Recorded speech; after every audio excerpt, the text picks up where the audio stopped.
gonna bring it tonight.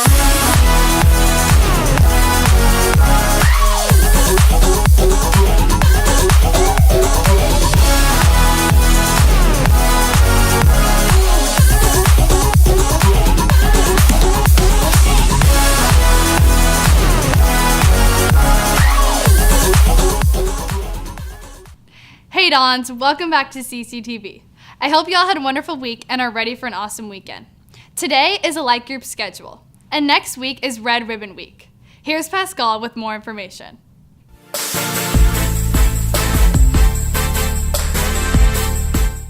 Hey Dons, I'm here with Mr. Hurt, one of our campus ministry teachers, to talk a little bit more about Red Ribbon Week. So Mr. Hurt, what is Red Ribbon Week? Red Ribbon Week is a national week celebrated across the country that brings awareness to the ill effects of drug and alcohol use and abuse. And what activities can students expect? So this week, the campus ministers are planning activities during lunch, and the things that we'll be doing are on Tuesday we're having street musicians, and they're going to have like their cases open, and so that means you guys can toss money in, and the money that we'll collect, we're going to donate to the SAD organization, who's a big sponsor of the Red Ribbon Week. On Wednesday, we'll be having some fun and games at lunch, some little minute-to-win-it activities to help remind us to stay focused and not do drugs. And Thursday, we're going to have a little, Mr. Carl is going to give a little presentation on the effects of alcohol and drugs on our mind and body.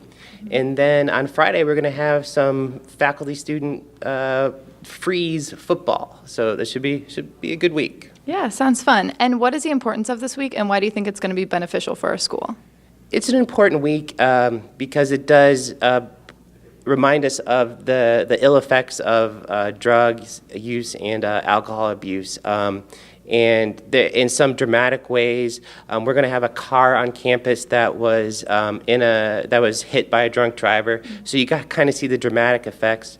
But then in things that, like Mr. Carr will talk about, we'll talk about the effects that you don't see and that don't necessarily make themselves evident until later in life. So it should be a pretty good, fun, and educational week.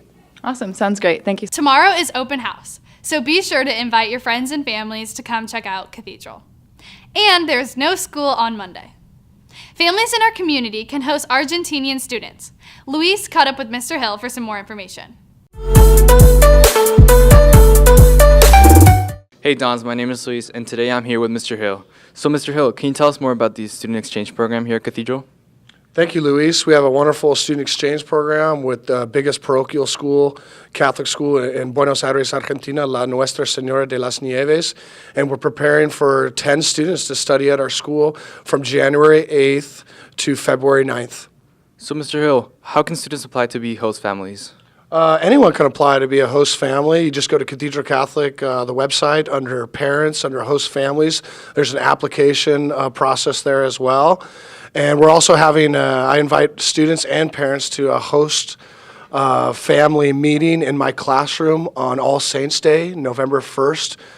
So Mr. Hill, tell me the opportunity that students have to study abroad in Argentina. Absolutely, Luis. Students have the opportunity to study abroad with me in Argentina for about a week and a half at the very beginning of June. And they're allowed to apply online at Cathedral Catholic website under students, and there's an exchange program application there. It's a great opportunity for students to be fully immersed, live with the host family, learn about the traditions, the culture, the history of Argentina, while we visit a lot of famous monuments as well. Thank you, Mr. Hill, and now back to the anchor room. Thanks, guys. Now here's Mia with our social media update of the week.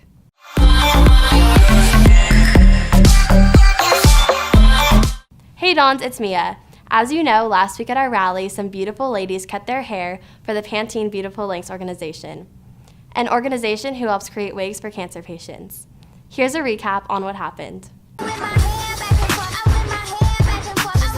So Lauren, why did you organize the Pantene Beautiful Lengths event? Well, before I was born, my aunt had breast cancer, and she is right now a 31-year survivor. So every year, my aunts and my mom and I go up to Newport Beach, and we partake in the Susan G. Komen breast cancer walk, and I've been doing that every year since I was 7. And over the summer, I donated my hair, and I just thought, why not bring it to Cathedral? I'm getting my hair cut because my mom had cancer, so I just kind of want to do this for her. And Lauren sent the email. I thought it was a great opportunity to give back. My grandma had breast cancer twice, and I just wanted to give back. Moving on from one great event to another, homecoming was a success. Here's some homecoming photos some Dons shared on Instagram.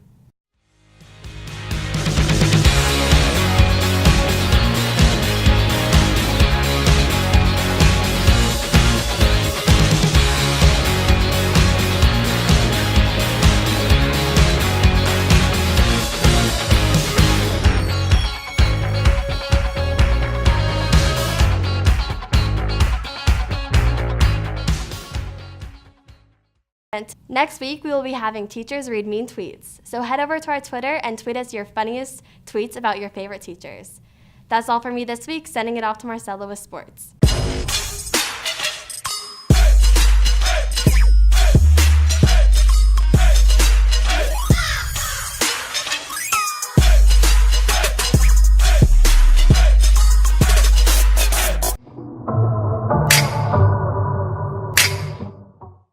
Good morning, Dons, and welcome back to sports on CCTV.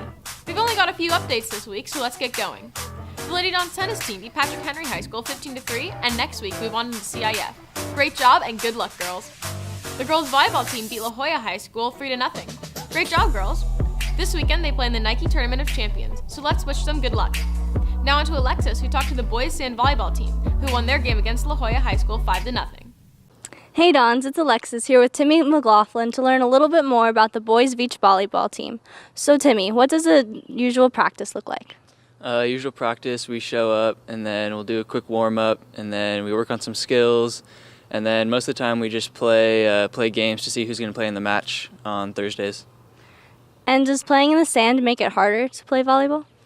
Yes and no. It's harder because you have a lot more court to cover because there's only partners. And but it makes it easier because you can score easier because there's a lot more court to hit into, and so you can shot, hit. So it's just more competitive, I think. And what are some of your goals for the rest of the season?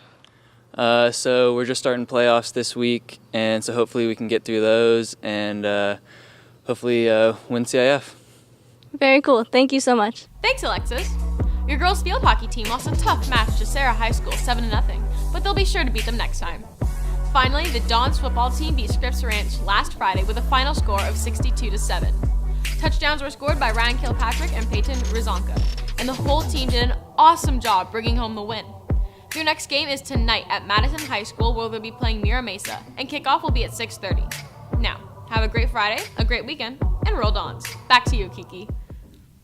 Thanks, Marcella, and thanks for tuning in this week, Dons. CCTV signing off.